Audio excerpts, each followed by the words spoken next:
Doesn't it take Now. a minute? We're good? All right. Hey guys, Drew Simmons here, Riley Altenberg here, and me, Juan-Claude Van Damme. Okay, we are live from the Fargo BJJ Jiu-jitsu and Kickboxing Academy page. And we are gonna go live and talk about the different kinds of guards to play and when to play them. And we got our demonstrators right here, the contrast in the black gi and the white gi. Okay, notice it's not a control gi, but that's okay. All right, so we're gonna start off. Shehan on the camera. Yo. Oh yeah, Shehan on the camera. All right. So we're gonna start off. Shehan, come over here a little bit. Okay. So as the person who's passing, which is Drew, he's gonna have different options for passing. Either he's gonna pass from the outside, and he can make his grips. He can use a Toreando pass. Okay. So once he first steps in, he makes his grips. Now, he can push the knees to the chest, and he can step out to the outside and force a successful Toreando pass. But, as the bottom player, which is Riley, if she can take advantage of his grips by negating them, she can turn them into an offensive cycle.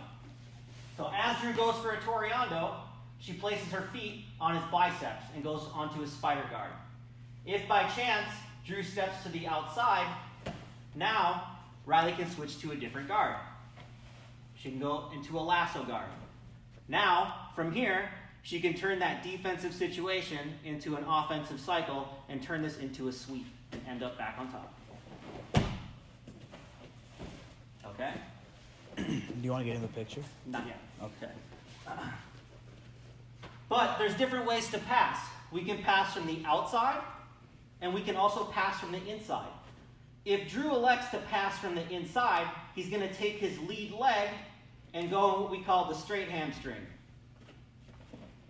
From this position, if his knee is not in the right spot, Riley can take advantage of this and use a long-range guard, which would be her De La Riva guard.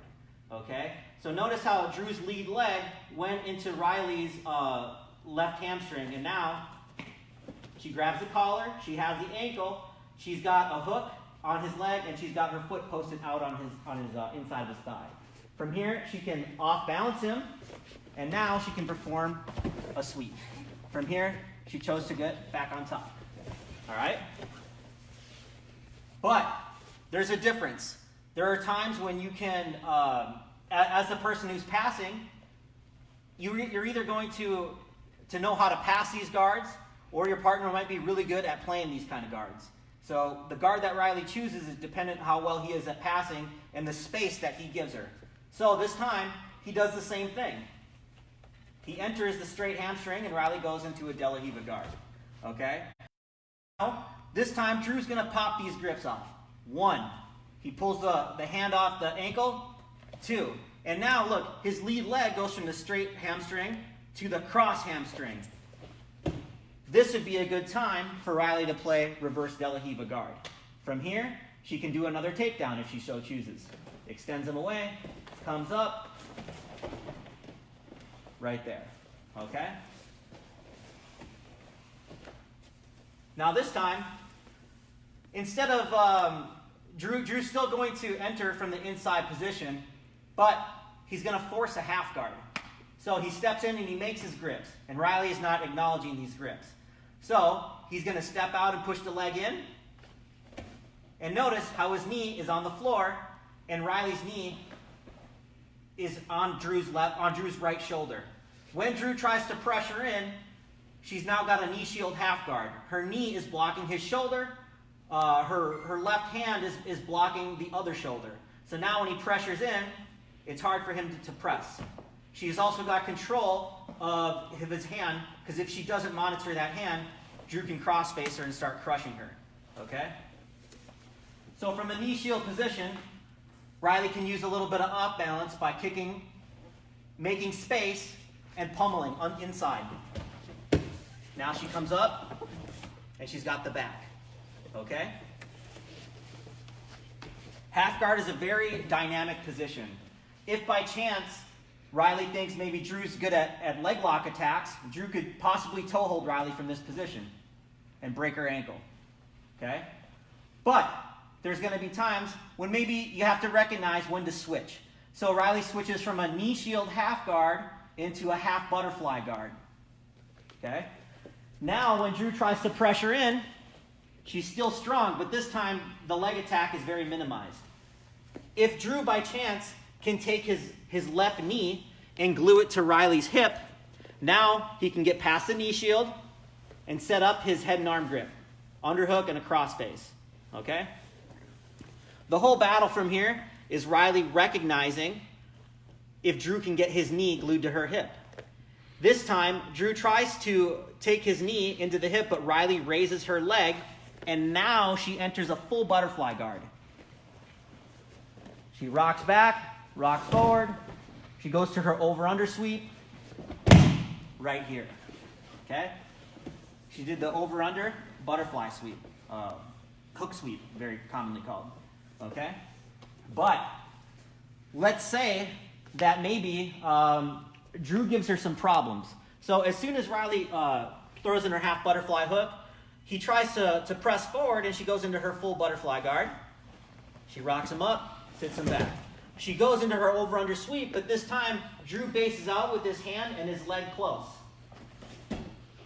Now, as his leg is close, this is a good time for Riley to enter into X guard. Okay? So now, from here, she can lower her right leg, trip him backwards, and start coming up in a position to pass. So, again, the guard that you play is determined on the space that your partner gives you, how well they are at passing, and how well you are at playing that guard.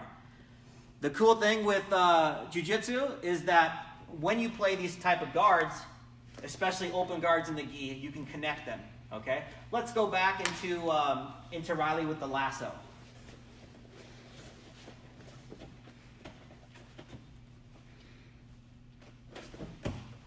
She went from a spider guard to a lasso guard.